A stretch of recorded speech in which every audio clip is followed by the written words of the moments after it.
Assalamualaikum warahmatullahi wabarakatuh. Di sini kami dari kelompok 1 akan mempresentasikan materi dari bab 12, yaitu audit siklus perolehan dan pembayaran kembali modal.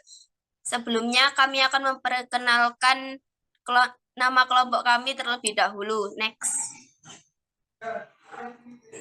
Anggota kelompok yang pertama Putri Juni Alita, NIM 018, Risa Ida Dwi Mufida, NIM 019, Nanda Silvia, NIM 051, Faradita Cahya, NIM 071, Nadila Agustia, NIM 072.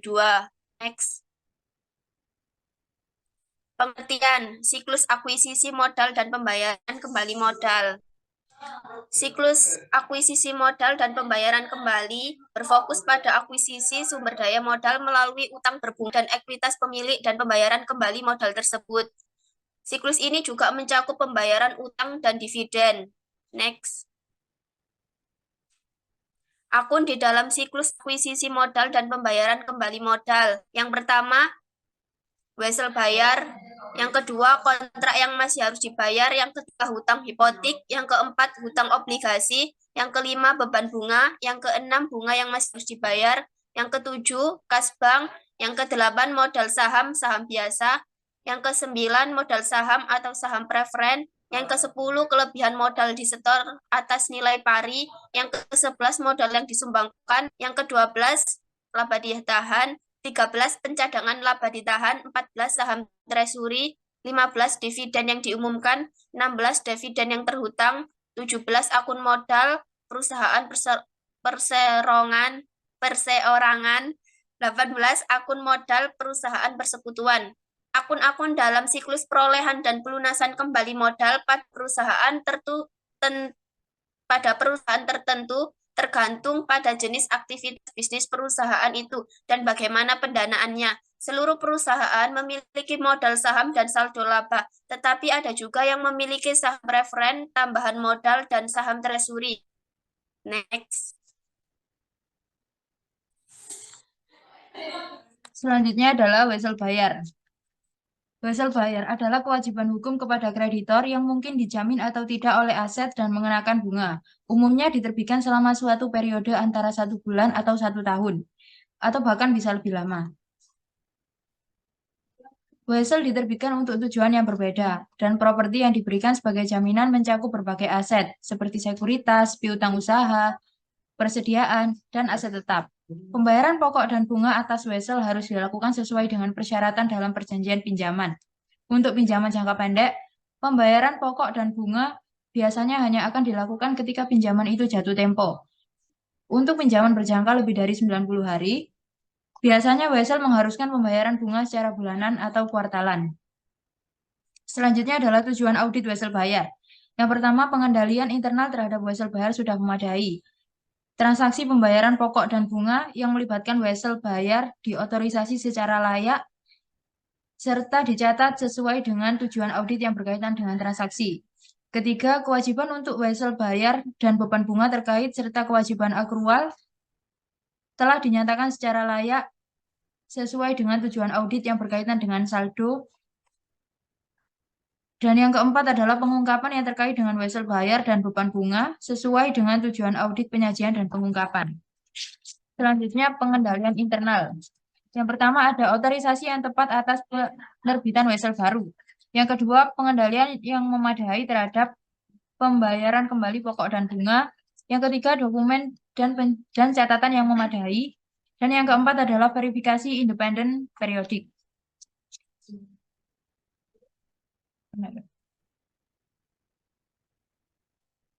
Nah, berikut merupakan gambar wesel bayar dan akun bunga terkait. Biasanya auditor akan melakukan pengujian atas pembayaran pokok dan bunga sebagai bagian dari audit siklus akuisisi dan pembayaran, karena pembayaran dicatat dalam jurnal pengeluaran kas. Namun dalam banyak kasus, karena relatif jarang, tidak ada transaksi modal yang dimasukkan dalam sampel auditor untuk pengujian pengendalian dan pengujian substantif atas transaksi. Karena itu, juga merupakan hal yang umum untuk menguji transaksi tersebut sebagai bagian dari siklus akuisisi modal dan pembayaran kembali. Selanjutnya adalah pengujian pengendalian dan pengujian substantif atas transaksi. Pengujian ini melibatkan penerbitan wesel dan pembayaran kembali pokok serta bunganya. Pengujian audit tersebut merupakan bagian dari pengujian pengendalian dan pengujian substantif atas transaksi untuk penerimaan kas. Pengujian pengendalian dan pengujian substantif atas transaksi juga sering dilakukan sebagai bagian dari pengujian atas rincian saldo karena materialitas dari setiap transaksi. Pengujian ini harus menekankan pada pengujian 4 pengendalian internal. Selain itu, auditor juga harus memverifikasi pencatatan yang akurat atas penerimaan dari hasil wesel dan pembayaran pokok serta bunganya. Selanjutnya adalah gambar prosedur analitis untuk wesel bayar. Prosedur analitis merupakan hal yang penting bagi wesel bayar karena pengujian atas rincian saldo untuk beban bunga dan bunga akrual seringkali dapat dieliminasi apabila hasilnya menguntungkan. Tabel tersebut mengilustrasikan prosedur analitis khusus untuk wesel bayar dan akun bunga terkait. Prediksi independen auditor mengenai beban bunga dengan menggunakan rata-rata wesel bayar yang beredar dan rata-rata suku bunga akan membantu auditor mengevaluasi kelayakan beban bunga dan juga menguji wesel bayar yang dihilangkan. Jika beban bunga aktual secara material jauh lebih besar daripada estimasi auditor, salah satu kemungkinan penyebabnya adalah karena pembayaran bunga yang dicatat atas wesel bayar yang belum dicatat.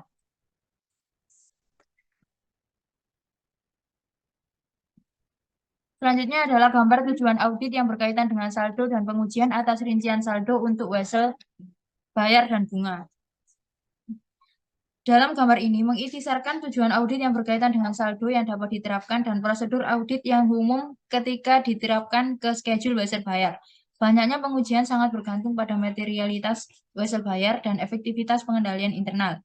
Tujuan audit yang berkaitan dengan saldo dalam wesel bayar ini adalah wesel bayar yang ada telah dicantumkan atau kelengkapan dan wesel bayar dalam schedule yang telah dicatat secara akurat atau keakuratan. Selain tujuan yang berkaitan dengan saldo, 4 tujuan yang berkaitan dengan penyajian dan pengungkapan juga merupakan hal yang wajib atau hal yang penting bagi wesel bayar karena standar akuntansi mengharuskan agar catatan kaki menggambarkan secara memadai syarat wesel bayar yang beredar dan aset yang dijaminkan atas pinjaman tersebut.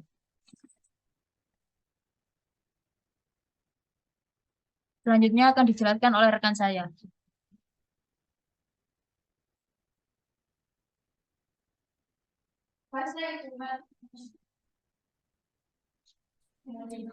Selanjutnya ya ekuitas pemilik. Terdapat perbedaan yang penting dalam audit atas ekuitas pemilik antara perusahaan terbuka dan perusahaan tertutup. Dalam sebagian besar perusahaan tertutup yang umumnya memiliki sedikit pemegang saham, seringkali terjadi transaksi jika ada berkenaan dengan akun modal saham selama berjalan.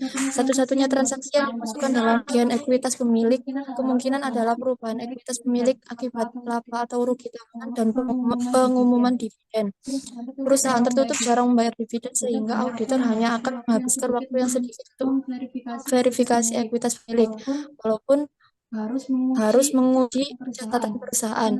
Tetapi bagi perusahaan terbuka, verifikasi atas ekuitas pemilik jauh lebih kompleks karena banyaknya jumlah pemegang saham dan individu yang memiliki saham sering berubah. Next.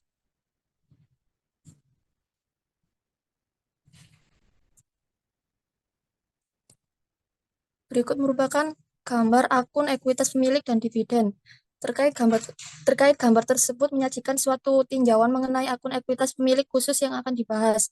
Tujuan dari ini itu adalah untuk menentukan apakah yang pertama pengendalian internal terhadap modal saham dan dividen terkait sudah memadai.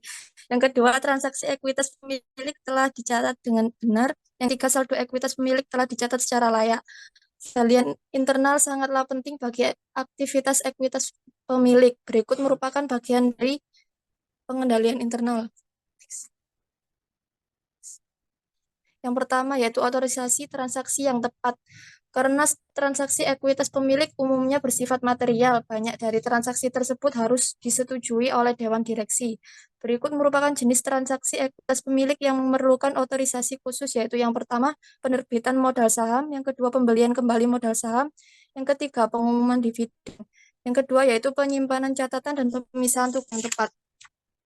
Jika perusahaan menyimpan catatan miliknya sendiri mengenai transaksi saham dan saham yang beredar, pengendalian internal harus memadai untuk memastikan bahwa yang pertama, pemilik aktual saham diakui dalam catatan perusahaan. Yang kedua, jumlah dividen yang benar dibayar ke pemegang saham yang memiliki saham pada tanggal pencatatan dividen.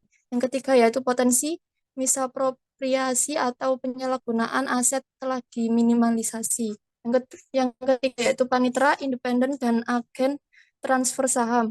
Setiap perusahaan yang sahamnya terdaftar di bursa saham diwajibkan memiliki panitera independen sebagai pengendali untuk mencegah penerbitan sertifikat saham yang tidak tepat. Tanggung jawab panitera independen adalah memastikan bahwa saham diterbitkan oleh perusahaan sesuai dengan provisi modal saham dalam akta perusahaan dan otorisasi Dewan Direksi. Jika kepemilikan saham berubah, panitera bertanggung jawab menandatangani semua sertifikat saham yang baru diterbitkan dan memastikan bahwa sertifikat lama diterima serta dibatalkan sebelum sertifikat pengganti diterbitkan. Selanjutnya akan dijelaskan oleh rekan saya.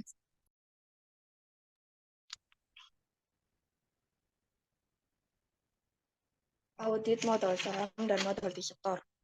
Auditor sangat memperhatikan 4 hal ketika mengaudit modal saham dan agen saham. Yang pertama, ada transaksi modal saham yang ada telah dicatat. Tujuan berkaitan dengan kelengkapan. Yang kedua, transaksi modal saham yang dicatat memang terjadi dan dicatat secara akurat. Tujuannya berkaitan dengan keterjadian dan keakuratan. Yang ketiga, saham telah dicatat secara akurat. Tujuannya berkaitan dengan keakuratan. Yang keempat, modal saham telah disajikan dan diungkapkan secara layak. Tujuan kajian dan pengungkapan. Dua perhatian yang pertama melibatkan pengujian pengendalian dan pengujian substantif atas transaksi. Sementara dua yang terakhir melibatkan pengujian atas rincian saldo. Audit dividen. Berikut merupakan tujuan audit atas dividen, yakni dividen yang dicatat benar adanya, keterjadian. Dividen yang ada seluruhnya telah dicatat, kelengkapan. Dividen telah dicatat dengan benar, keakuratan. Dividen yang dibayar kepada pemegang saham adalah benar ada, keterjadian. Hutang dividen telah dicatat, kelengkapan. Hutang dividen telah dicatat dengan benar, keakuratan. Auditor dapat memverifikasi keterjadian bagi dividen yang tercatat dengan memeriksa notulen rapat Dewan Direksi menyangkut otorisasi jumlah dividen saham dan tanggal dividen. Keakuratan pengumuman dividen dapat diaudit dengan menghitung kembali jumlah atas dasar dividen bersaham dikalikan dengan jumlah saham yang beredar. Jika klien menggunakan agen transfer untuk membagikan dividen, totalnya dapat ditelusuri ke ayat jurnal pengeluaran kas milik agen dan juga dikonfirmasi. Pengujian atas utang dividen harus dilakukan bersamaan dengan dividen yang diumumkan. Setiap dividen yang belum dibayar harus dicatat sebagai kewajiban. Audit laba ditahan.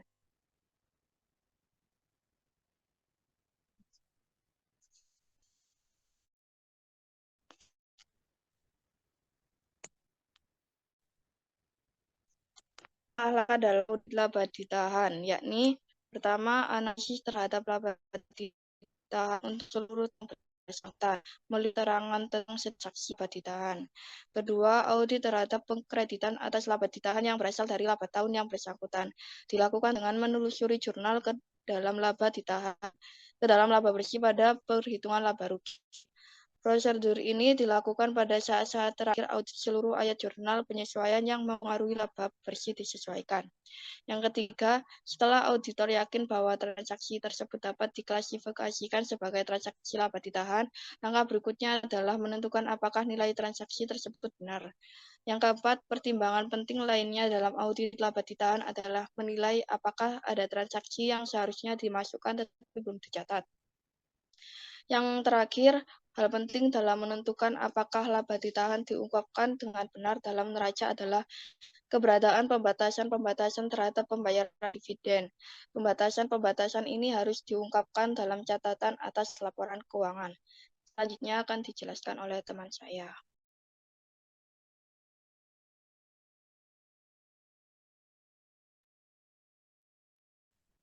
Studi kasus PT XXX mengeluarkan hipotek 2 tahun pada tanggal 17 Juni 2013 senilai 2.600.000.000 menjaminkan satu-satunya bangunan pabriknya. Setelah penerbitan hipotek, setiap bulan perusahaan melakukan pembayaran sebesar 20 juta kepada pemegang hipotek.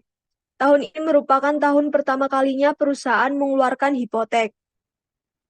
Beberapa tindakan yang dapat dilakukan auditor dari kasus di atas adalah: yang pertama, auditor dapat melakukan pengujian atas pengendalian internal penerbitan hipotek. 1. Melakukan pemeriksaan atas penerbitan hipotek apakah sesuai prosedur melalui RUPS serta telah dilakukan otorisasi oleh manajemen level atas. 2. Mempersiapkan jadwal pemeriksaan lengkap untuk berkas permanen hipotek tersebut sehingga didapatkan informasi yang akurat mengenai hipotek yang diterbitkan sehingga akan mempermudah audit yang akan dilakukan pada masa yang akan datang. Yang ketiga, audit atas hipotek beban bunga serta bunga yang harus dibayarkan harus dilakukan bersama-sama karena ketiga akun tersebut saling terkait sehingga kemungkinan salah satu klien dapat diketahui lebih cepat dan lebih efektif.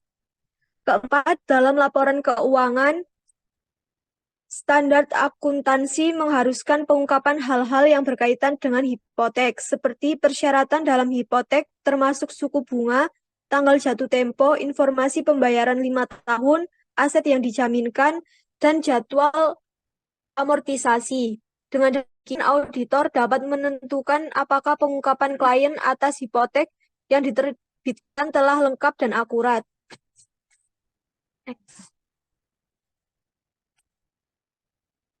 Yang kedua, melakukan verifikasi atas penerbitan hipotek. Di antaranya, 1. Apakah penerbitan hipotek telah diotorisasi oleh manajemen level atas atau RUPS. 2. Mendapatkan berkas permanen hipotek yang berisi jumlah pembayaran, suku bunga, dan jaminan. Yang ketiga, konfirmasi dengan lembaga pinjaman mengenai hipotek tersebut, apakah sesuai dengan berkas permanen yang diterima dari klien. Yang keempat, uji kewajaran atas beban bunga. Ketiga, melakukan prosedur analitis. Auditor harus melakukan prediksi independen atas biaya bunga menggunakan rata-rata hipotek yang beredar dan rata-rata tingkat bunga, sehingga dapat dievaluasi apakah beban bunga telah wajar dan telah diakui. Keempat, melakukan pengujian terperinci atas saldo. Titik awal dalam audit hipotek ini adalah jadwal hipotek dan utang bunga yang didapatkan dalam berkas permanen dari klien. Berkas permanen tersebut termasuk informasi terperinci untuk seluruh transaksi yang terjadi sepanjang tahun atas pokok pinjaman dan bunga, saldo awal dan saldo akhir untuk hipotek dan beban bunga serta informasi lainnya seperti tanggal jatuh tempo.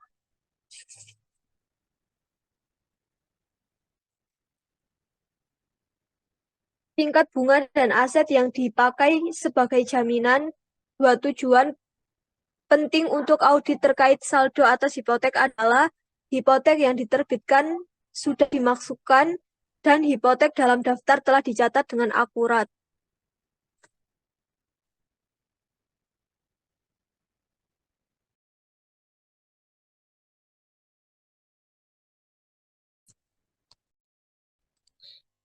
Sekian presentasi dari kelompok kami. Terima kasih. Kurang lebihnya kami mohon maaf. Wassalamualaikum warahmatullahi wabarakatuh.